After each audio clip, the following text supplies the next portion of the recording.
China's rise from 1978 took place in a relatively stable international environment. And at the core of this was the relatively benign relationship between the United States and China.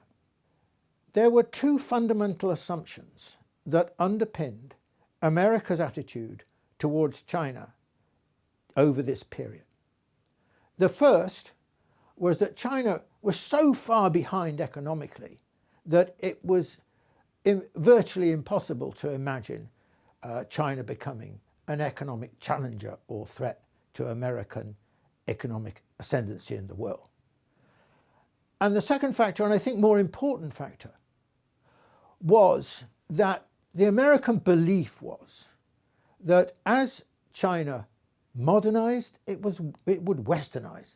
Because remember, the American attitude fundamentally was that the process of modernization was also a process of westernization.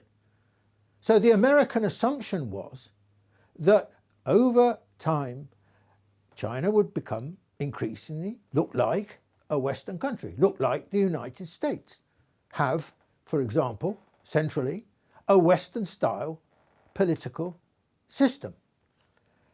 And so this was the other aspect. And the Americans took it for granted that if this didn't happen, then China's rise would come to an end, hit a wall, be unsustainable. Now, what began to undermine these two American assumptions about China really starts with the financial crisis, Western financial crisis, in 2008. This was the beginning of the turning point. Now, this was completely unexpected. America had not experienced a financial crisis like this since 1931. And America was in big trouble. The West was in big trouble during this period. And to be frank, it's never really recovered. Its growth rates have been, until the pandemic, which is a different story, have been very low. Interest rates have been extremely low. To some extent, the Western economy has been on a life support system. Meanwhile, China has been in a completely different situation during this period. I mean, China was, of course, affected by it, but basically, China continued to grow at more or less the same rate as it had before. And by 2014, extraordinary, China overtook the United States in terms of GDP primary purchasing power, according to this measure from the World Bank. China, by this time, also, on an annual basis, was contributing something like 1/3, was accounting for 1/3 of global economic growth. So you see, there's a chasm in the experience, on the one hand of the Western, United States in particular, where it all started, and on the other hand, China. But there was something else we must add to this picture. And that was, remember, politics. The economic crisis was expected by the West to happen in China. It happened in the West. The political crisis was expected by the West to happen in China. It happened in the West. Because what happened was that there was growing discontent, unease, dissent, anxiety, anger in the West about the impact of the financial crisis on people's living standards and so on.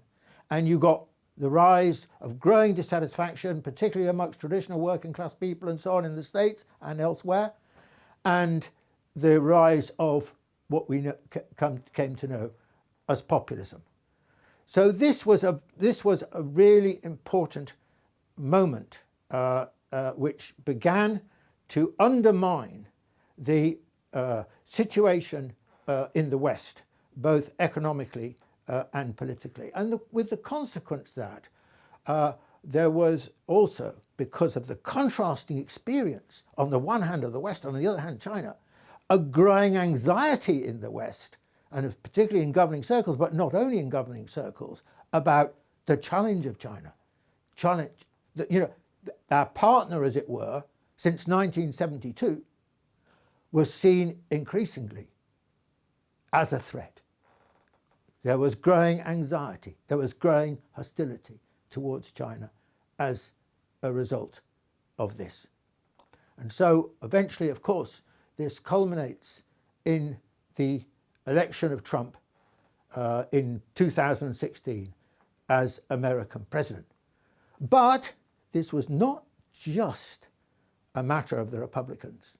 This new attitude of hostility towards China was pretty bipartisan.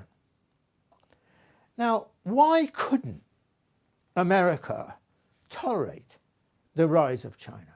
Why does it immediately translate China's rise into the China threat?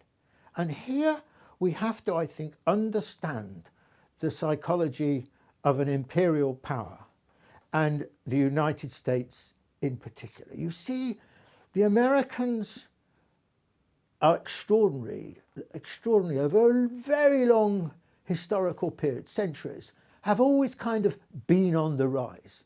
And since 1945, they've been overwhelmingly the kind of global hegemon. The idea that America is number one is part of the American DNA. It's not just the presidents and the congressmen and so on who believe this. This is deeply imbued, I think, in the average American.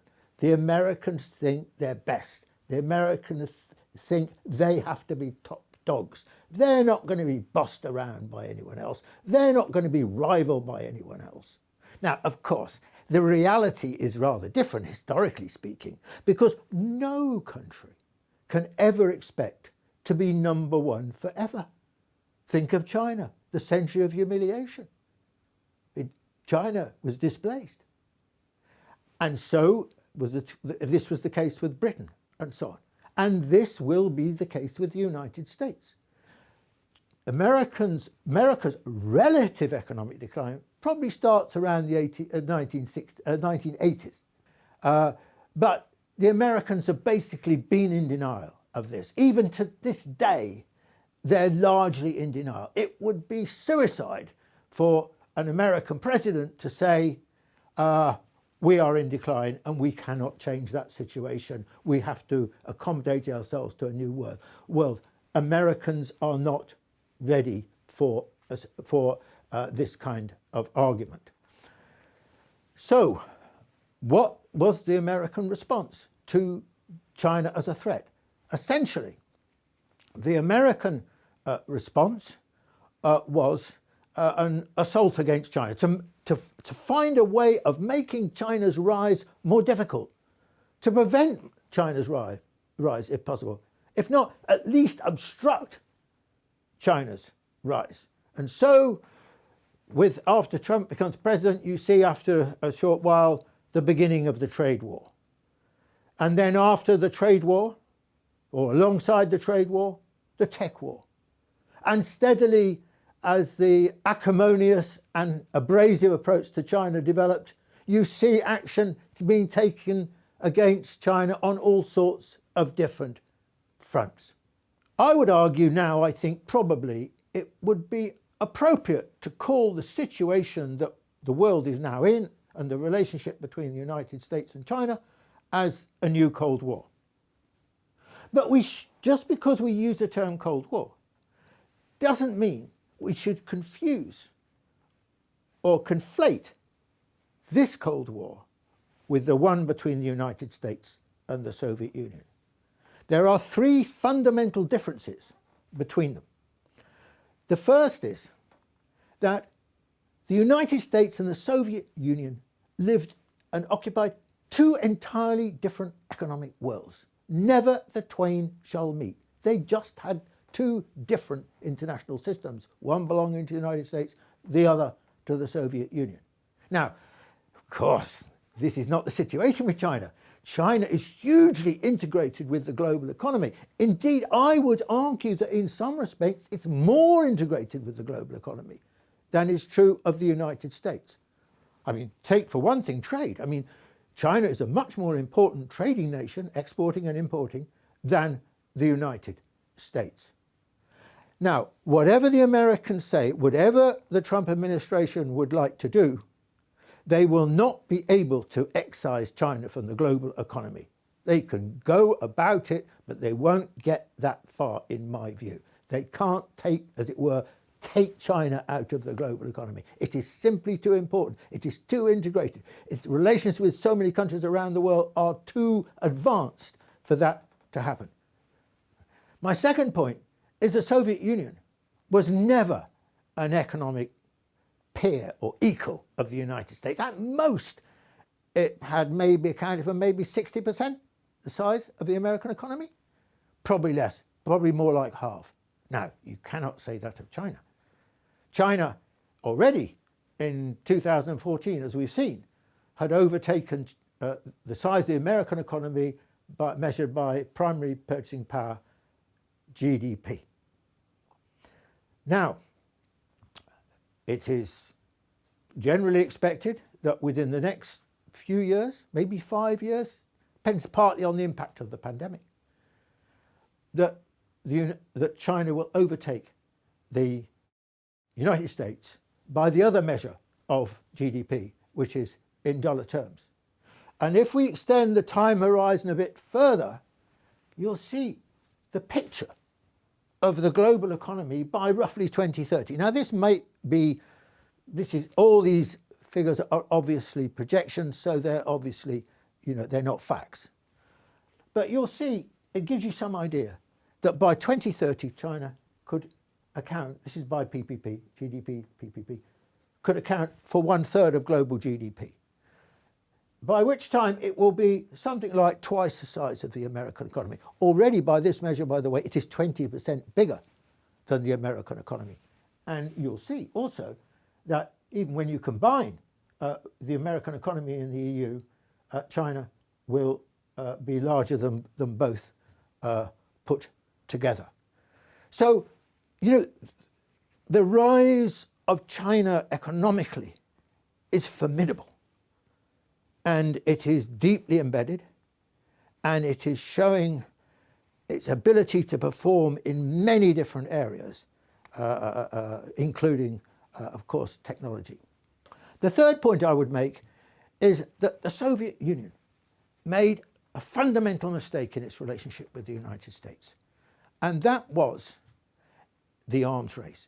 It tried to compete militarily with the United States, and it's spent so much money, wasted such resources in a disastrous approach. China won't make that mistake.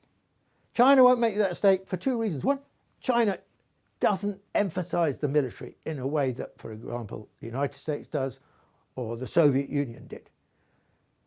And so China's approach is much more the fundamental importance of the economic. I think the prospect is that we are looking at this kind of situation we've got now, the Cold War and antagonistic relationship between the United States and China for the foreseeable future. And it's impossible to predict how long. But you can say, or I would argue, that the condition for a change in this antagonism depends on a shift in the American position. You see, the Americans are insisting that they should enjoy sole primacy in the world. And this is no longer possible. This atmosphere and relationship will change is the moment when the United States comes to the view that it must share primacy in the world with China. And that will be the precondition for, I think, a new turn in the relationship between the United States and China. Many voices in American leadership have attacked China on a number of different, all sorts of questions, all sorts of issues. And I will just talk about three here. The first is the argument that's come from the Trump administration that China's only got to where it is by cheating, by copying, by bullying American companies and other Western companies for technology transfer and so on. Look, there is not a single country in the world that has ever gone up the economic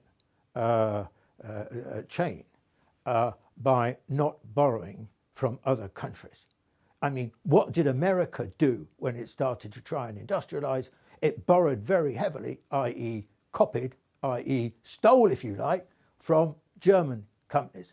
And so what China's done is absolutely no different, in my view, from what essentially has been the story of innovation worldwide throughout the industrial era.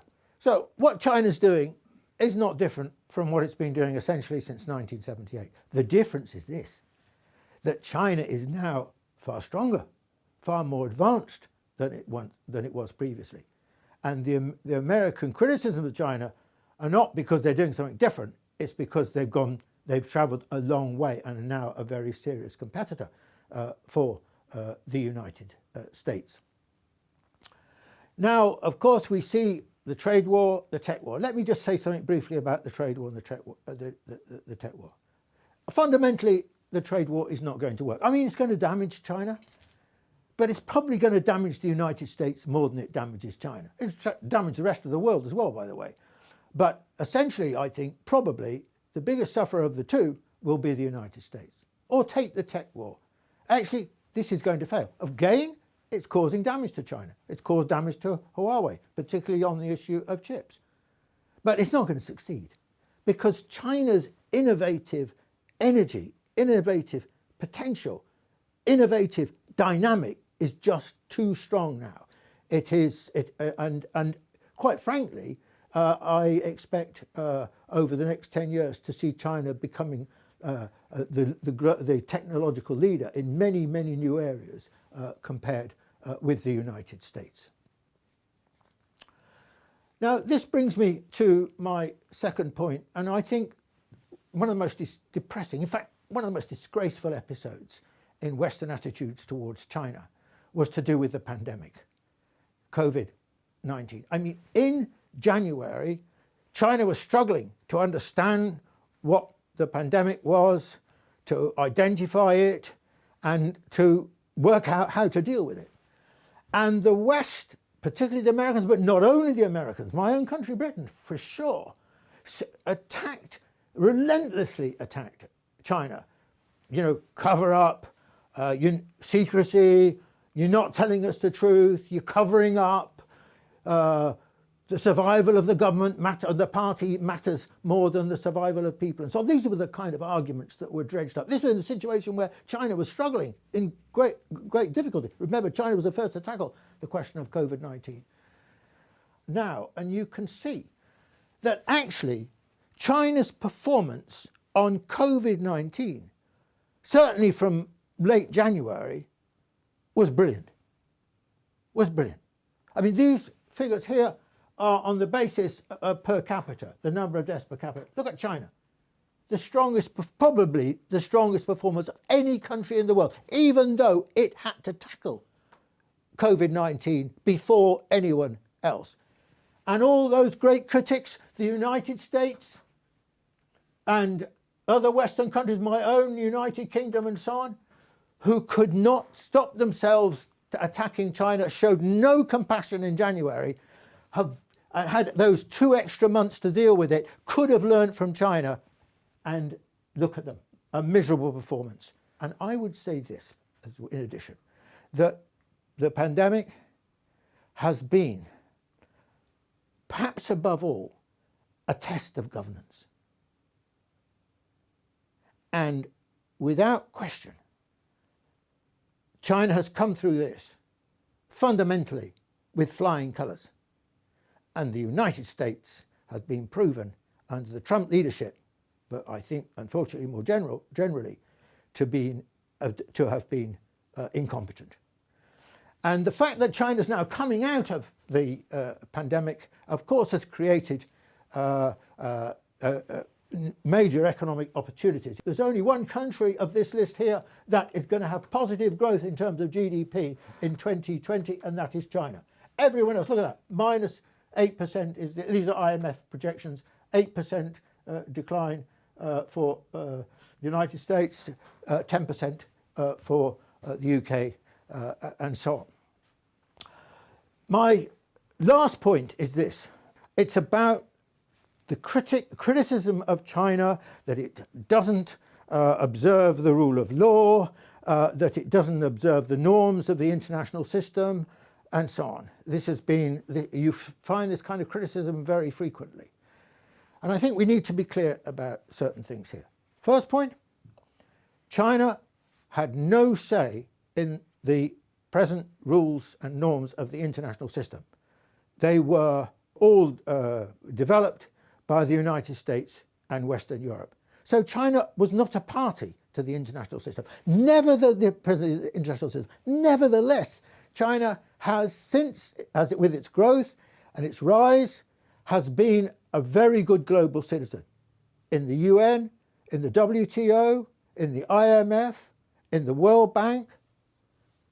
China has played a very positive role, and China has always been very generous in its praise for the international system and the way it has been a beneficiary of that system. Let me just say something else as well here. You know, since China's rise started in 1978, China has not really been involved in any wars whatsoever. This is the period of China's great rise, great transformation from nothing to now being equal with the most powerful country in the world economically. Now look at American history, or German history, or British history, or Japanese history. All of these countries were involved in many wars during the equivalent period of their historical development. China, in other words, has exercised extraordinary restraint during this period of its development. Now, I would say this, and that is, I don't believe the present international system can survive for a long time. And the reason is quite simply this. We live in a completely different world, a rapidly changing world. In 1980, the centre of the global economy was here. And then slowly, in the subsequent 30-odd years, it shifted. You can see it shifting here. And today, it's somewhere about here. That's the centre of the global economy. In those days, the global economy was essentially Western Europe and the United States. By 2050, it'll be here, basically on the Indian-China border. There's no way you can have an international system which is controlled by, essentially, and privileges the United States and Western Europe when actually the centre of the action is over here.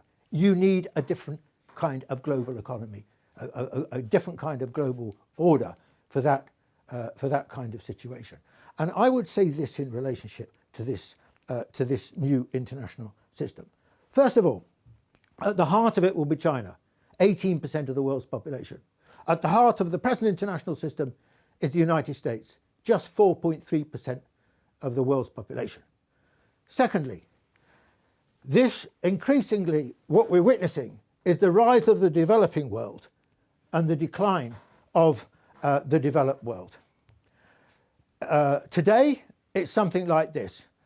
39% of the global economy is accounted for by the developed world. 61% is accounted for by the developing world. By 2030, it'll be something like this.